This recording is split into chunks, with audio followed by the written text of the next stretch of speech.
Hello student, good morning everyone. I am going to tell about number system. आज हमारा number system का 4th class है। हम लोग पहले भी 2-3 क्लास कर चुके हैं नंबर सिस्टम का। आज हमारा नंबर सिस्टम का 4th क्लास है।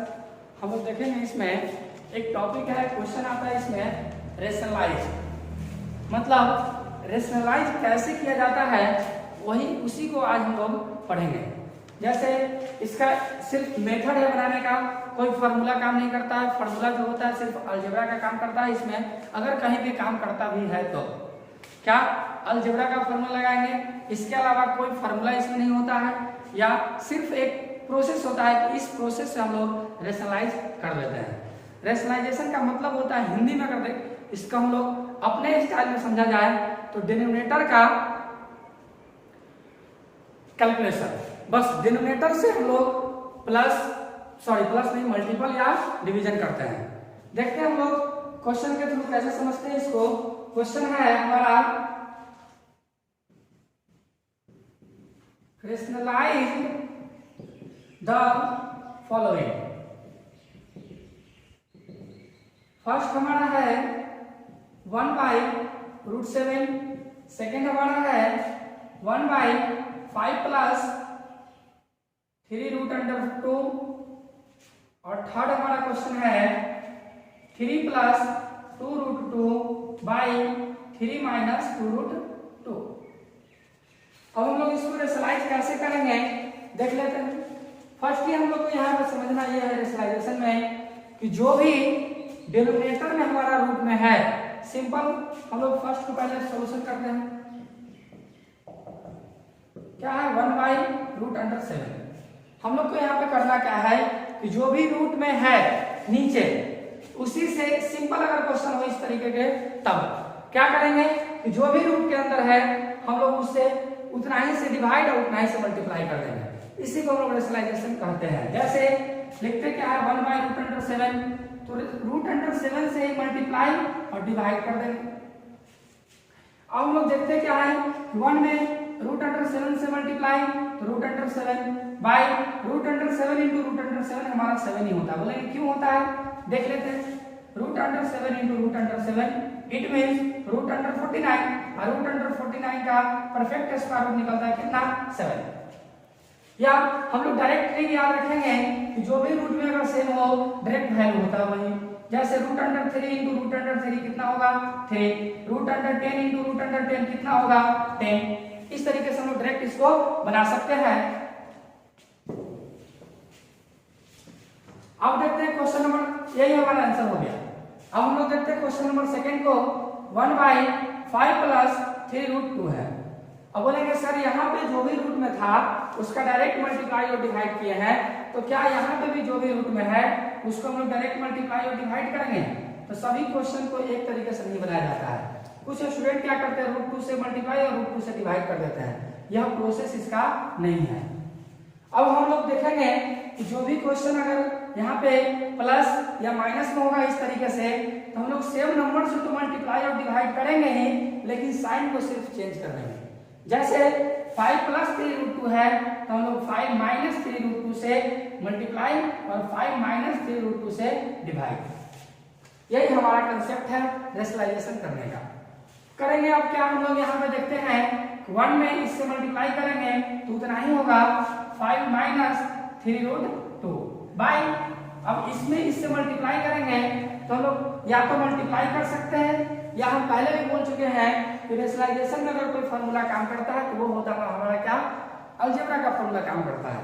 तो हम लोग अगर इसको a लेट करते हैं, इसको b लेट करते हैं, देखते क्या है a + b * a - b है। तो हम लोग a² - b² फार्मूला अप्लाई कर सकते हैं, या अगर फार्मूला याद नहीं है तो 5 से दोनों में मल्टीप्लाई, फिर 3√2 से भी दोनों में मल्टीप्लाई भी हम लोग कर सकते हैं। फार्मूला ही अप्लाई कर लेते हैं। a² मतलब 5 का स्क्वायर माइनस b² माइनस मतलब 3√2 का होल स्क्वायर।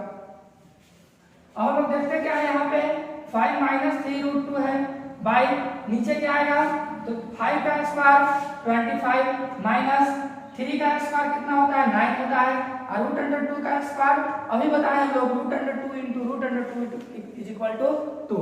यहाँ पर हम क्या लिखेंगे 2। अब हम लोग देखते हैं यहाँ पे क्या है 5 - 3√2 है, बाई, इसको मल्टीप्लाई करके अगर सब्ट्रैक्ट किया तो कितना आएगा 7, 9 टू 18, 25 में से 18 को अगर सब्ट्रैक्ट करेंगे कितना आएगा 7। यही हमारा आंसर हो गया। अब हम लोग थर्ड क्वेश्चन के पास चलते हैं। यह एक अलग टाइप का क्वेश्चन है। थर्ड में क्या है, 3 + 2√2 बाई 3 - 2√2। अब ये बताए हैं कि न्यूमरेटर में क्या है उससे हमको मायने नहीं रखना है, सिर्फ डिनोमिनेटर को देखना है कि जो डिनोमिनेटर में है हमारा उसी से मल्टीप्लाई और डिवाइड करेंगे, सिर्फ साइन को चेंज करके। तो हम लोग करेंगे क्या, यहाँ पे 3 + 2√2 है और नीचे 3 - 2√2, यहाँ पे माइनस है तो हम लोग किससे करेंगे, प्लस से। 3 + 2√2, 3 + 2√2। तो हम कोई स्टूडेंट यहाँ पे कहता क्या है कि सर आप न्यूमरेटर से ही तो मल्टीप्लाई और डिवाइड कर दिया है, तो यह सिर्फ एक संयोग से हुआ है, कोई जरूरी नहीं है कि हम लोग न्यूमरेटर से मल्टीप्लाई और डिवाइड करेंगे। डिनोमिनेटर के सिर्फ साइन को हम लोग चेंज करके मल्टीप्लाई और डिवाइड करते हैं। जैसे इसमें देख लेते हैं हम लोग, बस ये नहीं समझना है कि जो ऊपर था उसी से मल्टीप्लाई और डिवाइड किया, नहीं, नीचे वाले का साइन चेंज किया है, गलती से आ गया, दोनों से कोई मतलब नहीं है उससे। अब हम लोग को करना क्या है, इसको कैलकुलेशन करना है। कैसे करेंगे, 3 का मल्टीप्लाई दोनों से करो, फिर 2√2 का मल्टीप्लाई दोनों से करेंगे। या एक और चीज देख रहे हैं हम लोग, 3 + 2√2, 3 + 2√2, मतलब 3 + 2√2 का होल स्क्वायर है, मतलब 3 + 2√2 का क्या है, होल स्क्वायर। और नीचे हमारा क्या आएगा, a - b, a + b, मतलब a² - b², 3 का स्क्वायर माइनस 2√2 का स्क्वायर। अब हम लोग इसको क्या करेंगे, फार्मूला अप्लाई करेंगे अलजेब्रा का। a + b का होल स्क्वायर हम लोग क्या सीखे हैं अभी, a² मतलब 3 का स्क्वायर प्लस b² मतलब 2√2 का स्क्वायर प्लस 2ab, 2a के जगह पे कितना है 3 है और b के जगह पे कितना है 2√2 है, बाई इसका स्क्वायर 9 होता है और 2 का स्क्वायर 4 होता है, √2 का स्क्वायर 2 होता है।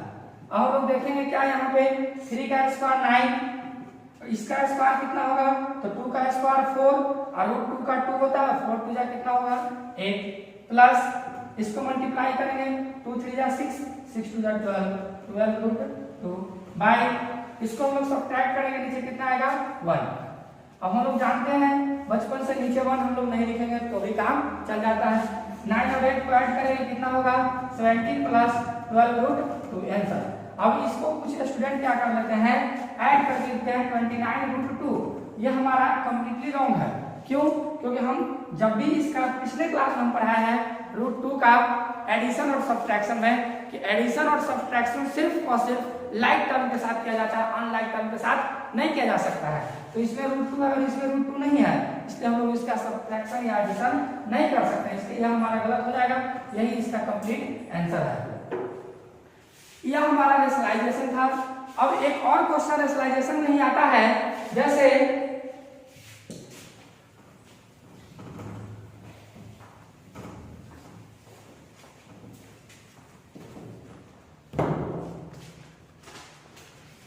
क्वेश्चन क्या है, फाइंड a एंड b, मतलब a और b का वैल्यू फाइंड करना है। If 5 + 2√2 by 7 + 4√3 is equal to a + b√3। अब हम लोग को देखना क्या है, इसी को हम लोग को क्या करना है, एक इक्वेशन अगर मान लिया जाए तो एक इक्वेशन दिया हुआ है, मतलब 5 + 2√3 by 7 + 4√3 is equal to a + b√3। Find the value of a and b। तो हम लोग इसको कैसे सोल्व करेंगे देख लेते हैं। इसको भी हम लोग स्लाइड करके ही सोल्व करेंगे। लिखेंगे सॉल्यूशन क्या है, 5 + 2√3 by 7 + 4√3 is equal to a + b√3। हम लोग को करना क्या है, यहाँ पे रेशनलाइज करना है। क्या करना है, रेशनलाइजेशन लिखेंगे 5 + 2√3 बाई 7 + 4√3। रेशनलाइज करने का रूल क्या है कि जो नीचे है मतलब डिनोमिनेटर में है उसी से मल्टीप्लाई डिवाइड सिर्फ साइन चेंज करके कर लेते हैं हम लोग। 7 - 4√3 बाई 7 - 4√3 जो था उसी से मल्टीप्लाई डिवाइड साइन चेंज करके। यहाँ पे कितना है a + b√3। अब हम लोग को करना क्या है, यहाँ पे ऊपर वाले का मल्टीप्लिकेशन ऊपर वाले के साथ और नीचे वाले का मल्टीप्लिकेशन नीचे वाले के साथ। तब इसको जबरदस्ती हम लोग फार्मूला पर सेटिंग नहीं करेंगे। यहाँ पर देख रहे हैं कि फार्मूला नहीं है तो सिर्फ हम लोग क्या करेंगे, मल्टीप्लाई करेंगे। 5 में 7 से मल्टीप्लाई और 5 का ही मल्टीप्लाई होगा -4√3 के साथ, फिर 2√3 का मल्टीप्लाई होगा 7 के साथ और 2√3 का ही मल्टीप्लाई होगा -4√3 के साथ बाय, इसको हम लोग मल्टीप्लाई नहीं करेंगे, ये फार्मूला पे सेट है।